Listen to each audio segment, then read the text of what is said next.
Bien, buenas noches. Hoy vamos a hablar respecto al trastorno límite de personalidad, que en este caso es el tema que nos está tocando para el informe.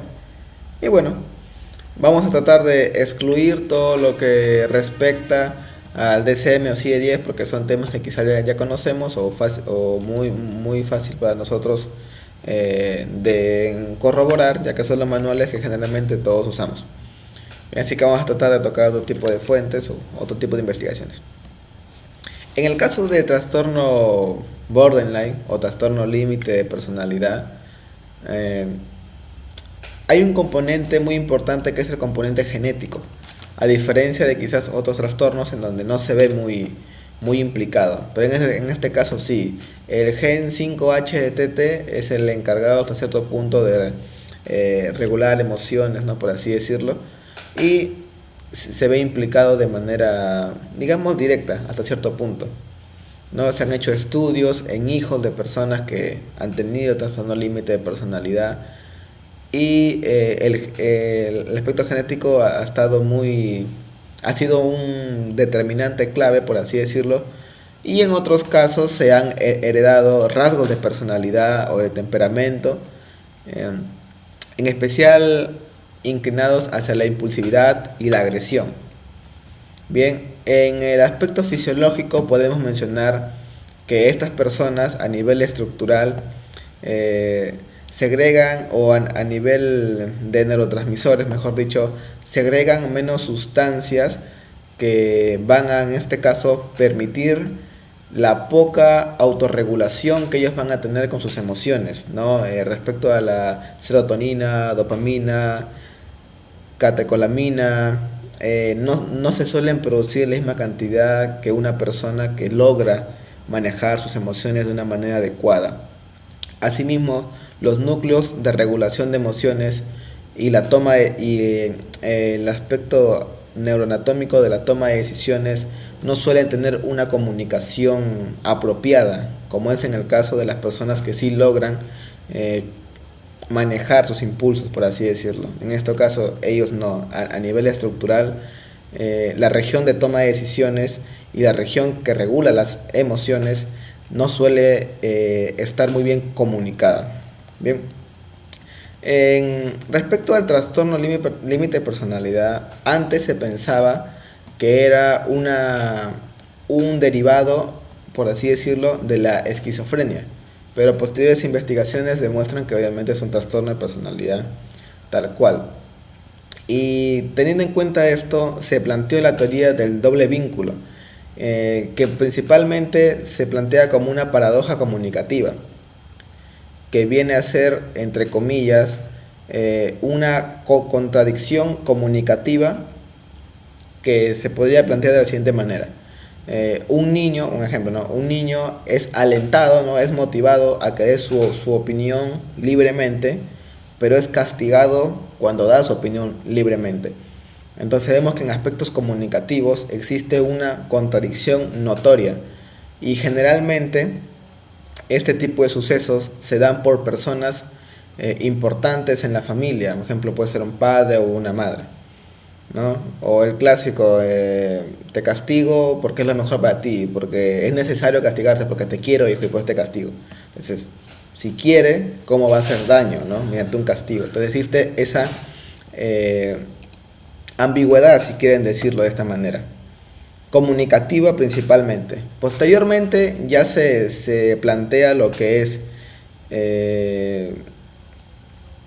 la conducta en sí. Este tipo de situaciones llevan a que la persona tenga deseos inclinados a este principio. Así como existe una ambigüedad, así como existe una ambivalencia, por así decirlo, en ese aspecto comunicativo, la persona suele desear cosas de la misma manera y los exterioriza mediante una conducta que también suele ser ambivalente. Como por ejemplo, quiero estudiar, quiero ser alguien en la vida, pero me da pereza, ¿no? Como lo plantean también en el texto que nos dieron, ¿no? Y el trastorno límite de personalidad suele ser un trastorno crónico, pero no degenerativo. Esto quiere decir crónico en el sentido de tiempo, se suele extender muchos años, obviamente porque es de personalidad, pero no es degenerativo, no quiere decir que la sintomatología se va a agravar, a menos que exista una comorbilidad y la sintomatología que podría agravarse es de trastorno comórbido, que fácilmente se podría confundir con el trastorno límite de personalidad, pero eso ya es otro tema. Entonces, no es degenerativo.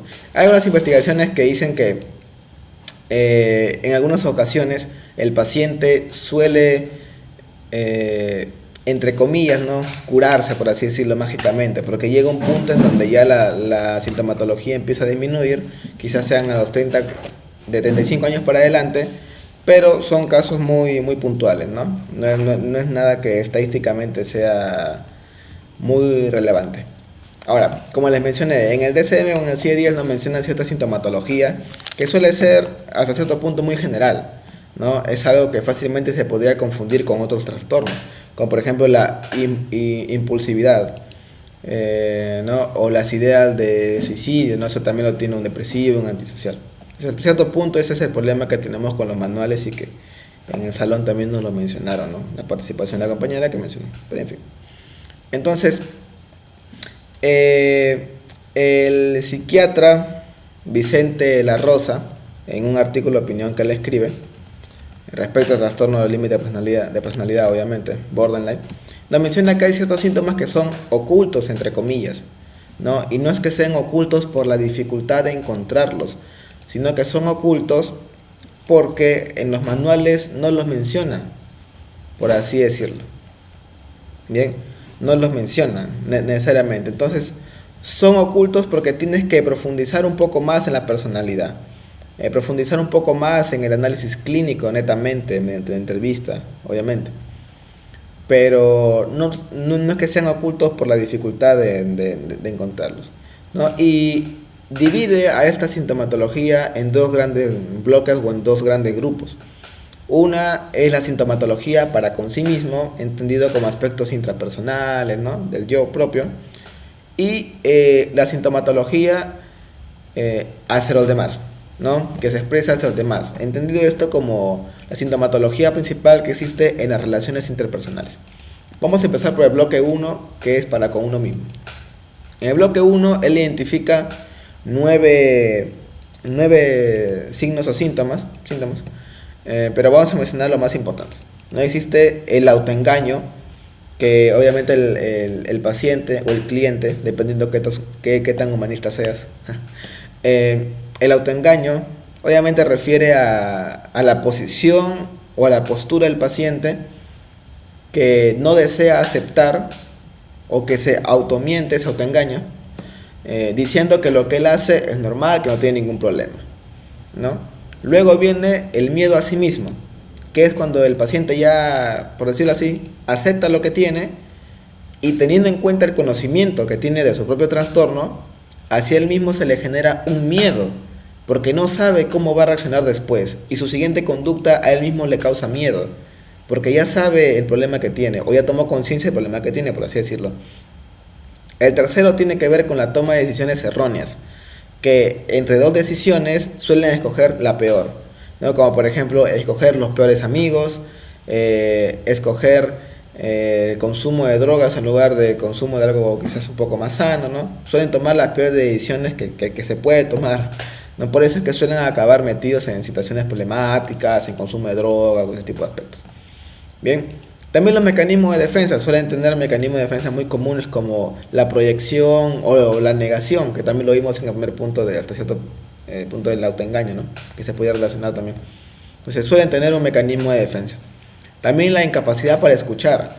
Esto no quiere decir que sean sordos, sino que suelen hacer caso omiso a los consejos que se le da, a las pautas que deben seguir, ¿no?